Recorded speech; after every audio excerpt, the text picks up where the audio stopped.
पत्र पुष्पम फलम तोयम, जो भक्ति के साथ श्रद्धा के साथ मुझे पत्ता भी चढ़ाता है, फूल चढ़ाता है, जल चढ़ाता है भक्ति के साथ, तद हम भक्तियों परम वैष्णवी प्रियता आत्मदान, मैं उसी भगत का मैं ग्रहण करता हूँ जो भक्ति के साथ श्रद्धा के साथ मुझे पत्ता या फूल या जल चढ़ाता है। तो अगर कोई जिसके मन में भक्ति ना हो, श्रद्धा ना हो, विश्वास ना हो, अगर कोंटलू के हिसाब से प्रसाद वगैरह चढ़ाए, कोंटलू के साथ फल फ्रूट चढ़ाए, तो परमात्मा उसका ग्रहण नहीं करता है। क्यों? कि परमात्मा के दरबार में क्या प्रसाद की कमी है, क्या फल फ्रूट की कमी है? उनका ही बनाया हुआ है और उनको ही अर्पण कर देते हैं, क्या बात ही करते हैं। तो कहते हैं खिलाना भोग कुछ तुमको एक अपमान करना है, खिलाता है जो सब संसार को कैसे खिलाए हम। तुम्हारी ज्योति से रोशन है सूरज चांद और तारे हैं, महा अंधेरे तुमको अगर दीपक दिखाए। जिस परमात्मा ने उतना सूरज चमकाया है उसको दीपक क्या जलाएंगे। अरे परमात्मा आज अजब हैरान हो, परमात्मा आपको कैसे रिझाएं हम, यानी कि आपको कैसे प्रसन्न कर सकते हैं, क्योंकि जब जो भी चीज़ें चढ़ाएंगे वो सब आपकी बनेगी। तो लेकिन परमात्मा कहते हैं कि हे भगत, तू बाकी मुझे तेरे किसी चीज़ की ज़रूरत नहीं, तू अपनी बुराइयों को मेरे ऊपर चढ़ा ले, मैं तेरा कल्याण कर लूँगा। छल कपट को निकाल कर फेंक दो। यद करोशी यदशनासी जो हो यदोसी ददासी, जो तू करता है, जो भजन करता है, जो काम करता है, जो भोजन करता है, जो उपवास करता है, जो व्रत लेता है, वो सारा मेरे अर्पण कर ले।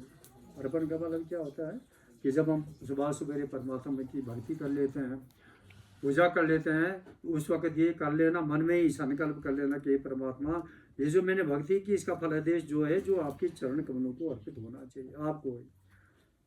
तो इसी को कहते हैं निष्काम भक्ति, निस्वार्थ भक्ति। क्या कहते हैं? यद करोशी या दशनासी, जो कुछ भी करता मेरे अर्पण कर ले। शुभाशुभ फले रेवा मोक्ष से कर्म बंधने संन्यास योग योगतानु विमुक्तो माम पेशति सम्मोह सर्वभूतेषु न स्याद्वेषस्तु न प्रियम ये भजन्ति तो माम भक्त्या मयि ते तेषु चाप्यहम् अपि चेत् सुतराचारो भजते माम नान्यभाक् साधुरेव च गन्तव्यं सम्यक् व्यवसायता।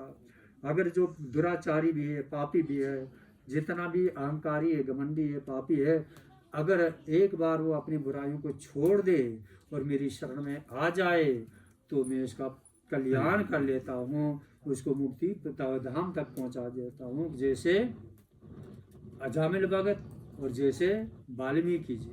वाल्मीकि जी तो पहले तो डाकू था, खतरनाक डाकू था, भयंकर डाकू था। और डाकुओं का काम क्या होता है?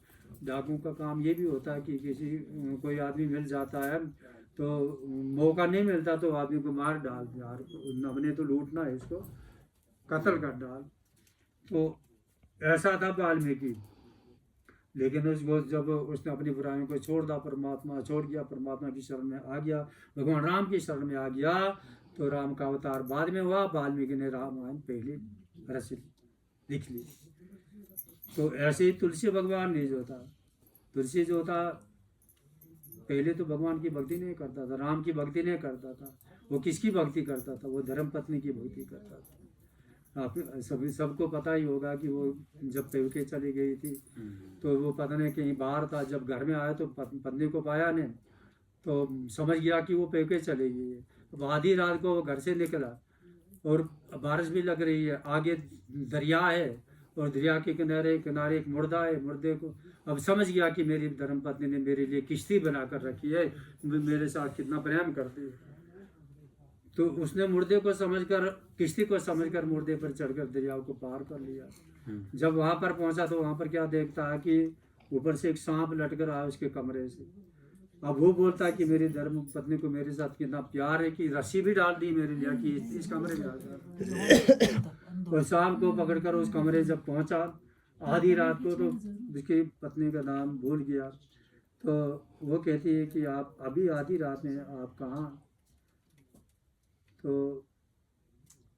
तुलसी कहने लगा कि अरे मैंने तो आना तो था ही, लेकिन तुझे भी तो मेरी फिक्र थी कि ये कैसे पहुंचे, तूने भी तो रास्ते में बहुत बंदोबस्त करके रखा। पत्नी कहती है मैंने कोई भी बंदोबस्त नहीं किया है, जो तू इस चमड़े से प्यार करता है और इतना अगर तू भगवान राम से प्यार करेगा तो तेरा कल्याण हो जाएगा। वहीं से वापस हो गया, उसी वक्त आधी रात को वहीं से वापस हो गया और परमात्मा की भक्ति करने लगा, राम की भक्ति करने लगा। ऐसी भक्ति की साक्षात परमात्मा सामने आ गए।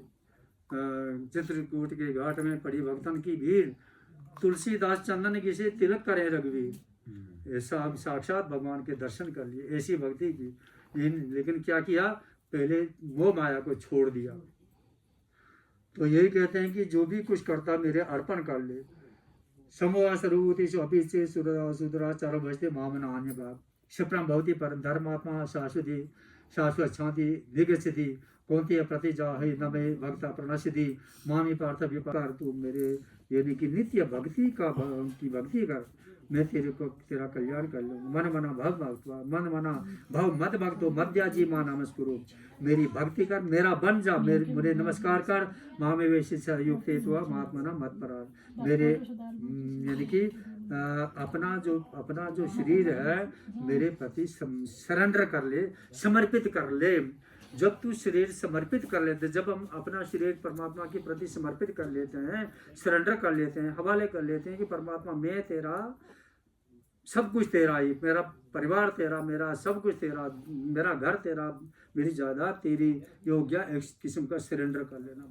तो फिर क्या होता है, और परमात्मा उसी आदमी का एक चौकीदार भी बन जाता है, उसी आदमी का वो क्या बन जाता है, डॉक्टर भी बन जाता है, चिकित्सक बन जाता है, इलाज करने वाला, और उसी आदमी का एक पहरेदार भी बन जाता है, वो परमात्मा बन जाता है।